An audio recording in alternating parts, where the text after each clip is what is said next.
Doc! E aí? Hoje, então, a gente vai ter uma aula de ginecologia e obstetrícia sobre o tema câncer de mama, que é muito importante na vida, na prova, então a gente tem que saber. É um assunto muito extenso aqui, a gente vai falar dos principais tipos, do que a gente tem que ter sempre em mente quando chega uma mulher no postinho e a gente precisa fazer uma consulta com uma queixa mamária. Eu sou a Bárbara Schwab e vamos lá. Então, o nosso sumário do que a gente vai ver hoje. Definição e epidemiologia, os fatores de risco, como que se dá o rastreamento, em qual idade que é, e também vai ter uma diferença aí, Doc, entre a Febrasgo e o Ministério da Saúde, mas a gente já vai ver quais que são os principais tipos histológicos, o tratamento, e aí em relação à imunohistoquímica, que também é importante e também é muito cobrado em prova. Então, como sempre, uma questãozinha, pausa a tela, tenta responder. Essa questão vai mais sobre exame de imagem, sobre mamografia, que é o que a gente tem que saber assim na ponta da língua, porque isso chega muito no postinho, principalmente a gente tem que saber qual mulher que está indicada a mamografia de rastreamento, que é o que essa questão cobra. Diferente de mamografia de diagnóstico, que daí é um outro assunto. Então, vamos lá. A definição é epidemiologia, então, Doc. Então, câncer de mama, ele é a neoplasia maligna mais frequente que acomete as mulheres. Cuidado que ele não é o principal. O principal é o câncer de pele não melanoma, que sempre lidera. E em segundo lugar, então, a gente tem os CAs de mama. E é claro que tem aí uma incidência progressiva com a idade. Não é à toa que a mamografia de rastreamento ela é para mulheres já de uma certa idade. Em mulheres mais jovens, a gente tem afecções benignas da mama que são muito comuns, mas que geralmente não têm o potencial de gerar malignidade. E a gente tem aí um aumento mundial na incidência que não se sabe bem se é de fato porque existe mais multiplicação celular que leva a câncer ou se é porque hoje em dia a gente tem métodos de rastreamento mais comuns, mais usados e que também aumenta a incidência. Mas o fato é que o número de casos cresce mundialmente. Então, os fatores de risco que a gente tem que saber. O primeiro deles, sexo feminino. E não é brincadeira, Doc, nas mulheres é mais prevalente. Lembra que o homem também tem mama, mas nos homens é muito menos prevalente. Então, sexo feminino, idade maior que 40 anos, como a gente conversou, a prevalência aumenta com a idade. Se a gente tem uma história familiar positiva, principalmente em câncer mais agressivo, que pega mama e também ovário, então a gente sempre tem que perguntar para a paciente quem que teve o câncer, como que foi, com qual idade que começou, foi nas duas mamas, pegou ovário também, não pegou, são todas características que a gente tem que perguntar. Nuliparidade, porque, Doc, nuliparidade, então a paciente nunca teve uma gestação, ela sempre teve ali o estrógeno, a progesterona muito presentes no corpo dela, porque o câncer de mama, ele é um câncer estrogênio dependente, então quanto mais exposição ao estrogênio, maior a chance.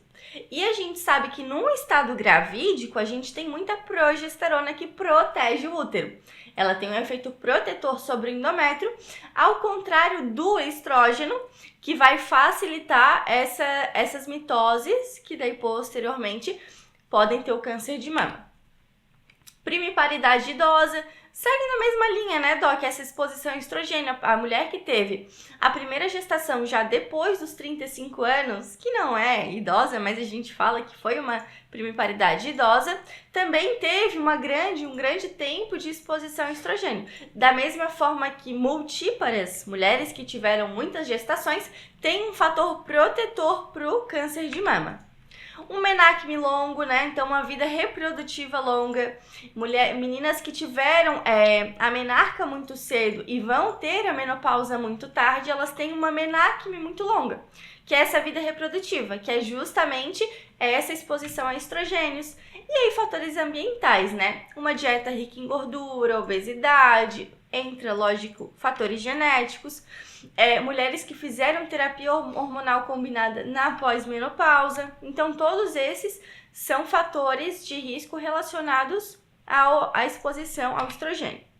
E aí o rastreamento, Doc, é muito importante que a gente tenha uma pauta só para falar do rastreamento, porque a mamografia é o melhor exame que a gente tem e, na verdade, o único que possibilita uma redução da morbimortalidade do câncer de mama, Doc, porque é o único exame que diagnostica as lesões subclínicas. Então, a gente faz um exame, palpa os seios da mulher e a gente, como médicos, pode não achar nada. E aí ela vai fazer a mamografia de rastreamento e tem alguma lesão ali que realmente, né, é muito operador dependente. Então é por isso que a gente não pode confiar só no exame clínico. A mulher tem a idade, ela tem que fazer esse rastreamento. E como é que ele é feito então, Doc? Ele é através da mamografia, né, que é aquele exame que as mulheres sofrem para fazer, que aperta bastante, mas aí que a gente consegue ver bem os tecidos. Só uma dúvida, caso vocês tenham, mulheres que têm prótese, não tem problema, é a mesma idade, a mesma indicação, a gente pode colocar ali, né, que ela tem prótese e tal, e eles colocam a prótese um pouquinho encaixadinha para trás, mas da mesma forma, não muda nada, porque o tecido mamário, ele fica sempre na frente. Mesmo aquelas próteses que ficam embaixo do músculo, não importa, o tecido mamário fica para frente. E aí a gente tem então aqui duas recomendações. Geralmente em prova é essa recomendação do Ministério da Saúde que cai, que são mulheres dos 50 aos 69 anos, bienal, Doc, ou seja, a cada 2 anos. Cuida aqui, eu quis me lembrar bem da palavra para você não se confundir. Não é bianual, não é 2 vezes por ano. É bienal, é a cada 2 anos. Então, ela faz com 50, 52, 54 e assim sucessivamente até completar 69 anos. Mas, pela Febrasgo e pela Sociedade Brasileira de Mastologia, essa idade é um pouquinho para trás, Doc. A gente começa a partir dos 40 anos e daí repete a cada ano. Então, são mais exames. A mulher começa dos 40 aos 69 e ela faz 40, 41, 42, 43, 44. Na prática, o que a gente vê aqui no SUS, se faz isso do Ministério da Saúde, o que ele preconiza dos 50 a 69, e em consultórios particulares acaba fazendo a partir dos 40 anos. Mas a gente tem que saber essas duas distinções. Aí tem aqui, Doc, um adendo que você precisa saber, que são mulheres que apresentam alto risco para câncer de mama. Essas mulheres têm que fazer mamografia a partir dos 30 anos. E quem que são essas mulheres? Então, são mulheres que têm parente de primeiro grau com câncer antes dos 50 anos. Conversou no começo que quando você vai fazer a anamnese de uma mulher que está em rastreamento, está vendo se é possível ou não que ela tenha, você tem que perguntar se mãe teve, irmã teve, com quantos anos, porque ser antes dos 50 é um fator que muito provavelmente fala sobre um pior prognóstico, porque geralmente esse câncer se desenvolve em mulheres mais velhas, né? Então, parente de primeiro grau com câncer também de ovário, ou então até de mama, que pegou os dois lados, que foi bilateral, já fala a favor também de maior malignidade. Um paciente masculino com câncer de mama, porque a gente sabe que é menos provável. Uma biópsia prévia com atipias ou carcinoma lobular in situ, porque ele tem maior chance de progredir. Ou então as mutações genéticas, né, as famosas, o BRCA1 e BRCA2, Doc, porque eles falam tanto a favor de câncer de mama, mas também são mutações que falam sobre câncer de ovário. E se fizeram radioterapia entre 10 e 30 anos de idade. As minhas setinhas ficaram feias, mas eu acho que deu para vocês entenderem. E aí os tipos histológicos então, Doc, são 4 principais que a gente tem que saber. Então eu trouxe eles descritinhos, também trouxe foto para ajudar vocês a lembrarem quando eu tava montando essa aula, e naquela semana eu tive no postinho uma mulher que a gente identificou, e assim, é muito, muito bom quando você consegue pensar no tipo e também associar a foto, porque quando chega, daí você já tem uma ideia ali do que possa ser, né?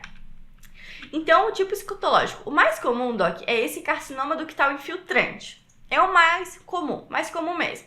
E aí a característica dele é um nódulo mamário endurecido. Pode ser que seja alguma alteração benigna? Com certeza pode, e a gente precisa investigar para ter certeza.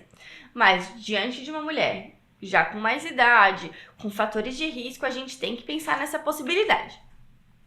O segundo tipo mais comum é o carcinoma lobular infiltrante. Então perceba que o câncer de mama, ele atinge principalmente células ductais. Aí esse carcinoma lobular infiltrante, então, é o segundo tipo mais comum. E o problema dele, Doc, é que ele tem tendência à bilateralidade, então a atingir as duas mamas e também a ser multicêntrico. Isso é um problema porque a gente vai ver depois no tratamento que não dá pra gente fazer uma quadrantectomia, por exemplo, na cirurgia desse câncer, porque provavelmente ele tá também em outros locais. Daí o que a gente tem que fazer é a mastectomia radical. O carcinoma inflamatório, que é esse que a gente fala muito, né? Que é aquela pele em casca de laranja. Então, ele tem o pior prognóstico e tem tendência a fazer metástases precocemente. E o último, então, que é a doença de Paget, que é quando a gente tem esse carcinoma bem visto na papila da mulher, Doc. É uma papila que já vai estar mais destruída, que não responde ao corticoide. Por que a gente tenta? Porque a gente tem o eczema, que é uma alteração benigna da mama, que é muito pruriginosa, e quando a gente dá corticoide para a mulher, essa clínica dela melhora bastante. Na doença de Paget, você pode passar ali um corticoide, mas não vai melhorar. Então, isso fala a favor de ser algo maligno, né? E tem uma evolução centrífuga também, que é uma característica da doença de Paget. Então, aqui eu trouxe algumas fotinhos para vocês associarem. Quando forem fazer resumo até, se quiserem colocar essas fotos assim do ladinho, dos nomes para associar bem. Então, carcinoma inflamatório, que é isso que a gente falou, que é a pele em casca de laranja, que tem o pior prognóstico e que tem tendência a fazer metástase precoce, ó.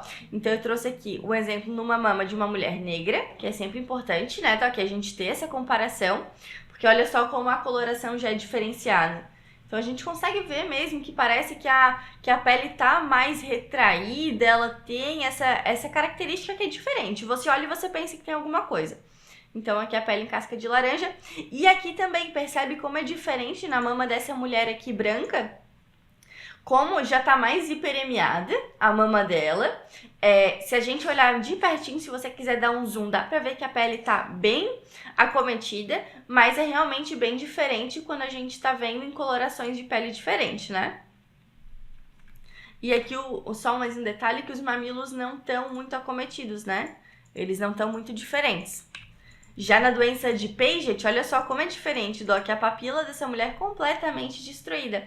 E ela é progressiva, então muitas vezes começa ali, a mulher não sente muito prurido e vai levando, até que quando a gente vê, já tá mais avançado, né? Lembra que não responde com corticoide e tem uma evolução mais centrífuga, justamente, né? Então essas foram as duas principais fotinhos que eu trouxe pra vocês. E agora então falando um pouquinho sobre o tratamento, Doc. Tratamento cirúrgico pode ser conservador, com uma segmentectomia ou quadrantectomia. Aí depende se vai preservar a pele ou não, mas tem conservador. Então aí eu trouxe uma fotinho pra vocês, que não é aquela mastectomia que a gente tem em mente, que a mulher fica realmente assim, com um tórax sem a protuberância da mama, fica com um tórax bem retificado, né? Aí, no tratamento conservador, ela pode continuar com a mama. Lógico que a arquitetura da mama vai mudar, porque a gente tira um pedaço, mas não tira toda, tá? Esse é o conservador. E tem o radical, que é a mastectomia, que a gente vai fazer se o câncer ocupa mais que 20% do volume da mama, ou então se ele é multicêntrico, Doc. Lembra que a gente tinha falado que carcinomas multicêntricos, se a gente tenta fazer uma segmentectomia, a gente não garante que aquele tumor todo foi ali tirado pela cirurgia. Então, são essas mulheres que a gente tem em mente que realmente ficam com uma cicatriz bem importante, né? E aí, na verdade, durante a cirurgia, a gente tem que fazer uma coisa que se chama avaliação do status axilar. Por quê, Doc? Porque essas pacientes que têm câncer de mama, 10% podem ser assintomáticas, mas as que são sintomáticas podem ter também acometimento de linfonodos da cadeia axilar. tanto pela localidade, porque é perto, quanto também por invasão do tecido linfático mesmo. Então, a gente tem duas formas de avaliar esse status axilar ainda intraoperatório, né? A mulher lá na sala de cirurgia, a gente pode fazer o esvaziamento clássico, que assim, antigamente era só feito ele, por isso que hoje em dia a gente fala que é clássico, porque a gente tem o outro, né? Que é quando a axila está clinicamente atingida, então você palpa, você percebe linfonodos pétreos, que assim, não tem uma consistência parecida com contralateral, tá perto realmente da lesão, ou então quando o tumor já está realmente localmente avançado e aí a probabilidade dele estar atingido é muito alta. Aí a gente tem esse esvaziamento clássico. Mas hoje em dia também a gente tem a técnica do linfonodo sentinela, que você coloca ali, por exemplo, um tecnésio, né? Injeta um contraste, assim, uma coloração, injeta e vê para qual que é o primeiro linfonodo que drena. O linfonodo sentinela é o primeiro a drenar do sítio do tumor. Se esse linfonodo drenou, significa que muito provavelmente os posteriores não estão atingidos, então a gente pode tirar ele com a segurança de que os outros não estejam. E aí, e daí aqui tem uma fotinho para vocês verem como é que é. Isso tudo é durante a cirurgia já. E aí é bem melhor, Doc, porque o linfonodo sentinela, a gente tem um prejuízo para a mulher, prejuízo tanto de pós-operatório quanto também estético melhor.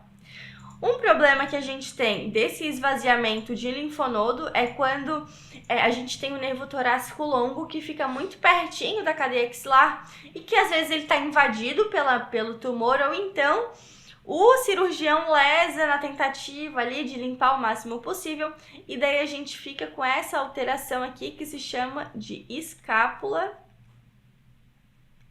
alada.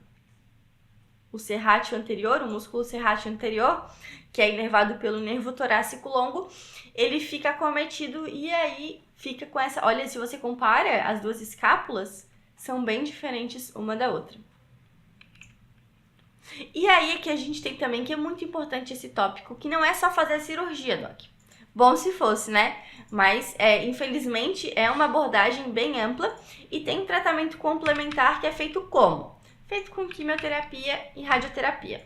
A quimioterapia pode ser a neoadjuvante, que é antes do tratamento, antes da cirurgia, então pré-operatório, ou adjuvante depois. Quando que vai ser depois? Se o tumor for grande, maior que 1 centímetro, se a gente tiver lá, viu o linfonodo, como eu falei para vocês antes, e ele tá positivo. Se já é um tumor que tem metástase, então hematogênico. Se tem superexpressão de HER2, eu já vou falar para vocês o que é isso. E se tem receptor hormonal negativo. Falam a favor de um prognóstico pior e daí a gente faz quimioterapia adjuvante. E também temos a radioterapia, que ela é adjuvante em cirurgias conservadoras e tumores maior que 4 centímetros. Por quê, Doc? Cirurgias conservadoras, a gente tem a probabilidade de ter tirado tudo do tumor? Tem, mas pode ser que fique um pouco, porque um pouco da mama ainda ficou. Então, a gente tem que fazer radioterapia. Em serviços, isso é muito importante, Doc, em serviços que não tem radioterapia para fazer depois da cirurgia, nem tem a possibilidade de fazer essa conservadora. E as provas também cobram muito, cobram os dois pilares. Vai fazer a segmentectomia ou a quadrantectomia? Ok, e o que vem depois? O que vem junto? Vem a radioterapia junto, não esqueça, isso é bem importante. A gente também tem a possibilidade da hormonioterapia para aquelas pacientes que têm câncer com receptor de estrogênio positivo. Eu já vou falar mais um pouquinho para vocês sobre isso. Se a mulher teve câncer na pré-menopausa, ela usa o tamoxifeno. E se ela teve na pós-menopausa, ela usa inibidores de aromatase, que eu já vou mostrar para vocês também. Além disso, também tem a terapia-alvo dirigida com trastuzumab ou lapatinib, se elas tiverem essa superexpressão do HER2, que é o pior subtipo, que é bem difícil da gente ter esse manejo, mas ainda bem que a gente tem essas terapia-alvo, mas elas justamente estão ali no cantinho porque elas são específicas para esses de pior prognóstico, que tem essa superexpressão de HER2. Então agora só para vocês se situarem, o que é esse HER2, o que é o receptor hormonal e tudo mais. Isso aqui a gente tem que saber, Doc. Então, aqui a gente está numa classificação já imunohistoquímica, que a gente fez a cirurgia e foi para análise para ver quais que eram as células presentes naquele câncer, e daí os cientistas, o pessoal que faz a biópsia, eles fazem testes para ver em relação à molecularidade desse câncer, qual que tem receptor de estrogênio. Então, por exemplo, eles colocam lá estrogênio e veem se capta ou não, progesterona também, vê se capta ou não. Aí eles veem também, tem um Ki-67, que é um marcador de proliferação celular, eles veem se esse Ki-67 está alto, está baixo. E também a gente tem uma proteína, que é a HER2, que quando ela está presente, ela também é muito mais provável de se multiplicar aquela célula. E é lógico que se é mais provável que aquela célula se multiplique, então ela tem uma malignidade maior. Então a gente separa assim, vamos lá. A gente tem a imunohistoquímica, o primeiro subtipo que a gente tem é esse luminal A aqui, Doc, que é aquele de melhor prognóstico. Luminal A, é o A, assim, é o melhor. Que ele tem RE, é receptor de estrogênio. Receptor de estrogênio, ele tem receptor de progesterona, ele não tem esse HER2 e a taxa de proliferação do celular dele é menor que 14%. O 14% ficou aqui embaixo. Então ele não prolifera muito. Isso é ótimo, porque pensa assim, Doc. As meninas vão entender. Quando a gente está na TPM, né, na tensão pré-menstrual, a gente tem uma mastalgia, geralmente. Mamas maiores, mais dolorosas. Por quê? Porque elas respondem aos níveis altos de estrógeno e progesterona. E isso é normal. Então, uma mama normal responde bem ao hormônio. Então, se a gente foi lá e fez a análise imunohistoquímica e aquela mama da mulher responde a estrógeno e progesterona, isso significa que o tecido dela ainda não está tão diferenciado assim. Isso é uma coisa boa, porque não estar tão diferenciado está mais parecido com um tecido normal, um tecido saudável. Isso aqui é característica de tecido saudável. Embora tenha multiplicação e seja um câncer, é um câncer mais bonzinho que a gente pode ter. Em seguida, a gente tem o luminal B, que embora ele tenha receptor para estrógeno e progesterona, ele já pode ter o HER2 negativo ou positivo e essa taxa de proliferação dele já é mais alta. Então, ele já é um pouquinho pior do que o A. Em seguida, a gente tem aqueles que superexpressam o HER2, que aí eles são negativos para o estrógeno e para a progesterona, mas eles têm o HER positivo. E o triplo negativo, que é o pior de todos, Doc, que até então a gente tinha visto só até os que superexpressam HER2, que eu falei para vocês que era o pior, mas aqui o pior de todos mesmo é esse triplo negativo, que ele é negativo para tudo.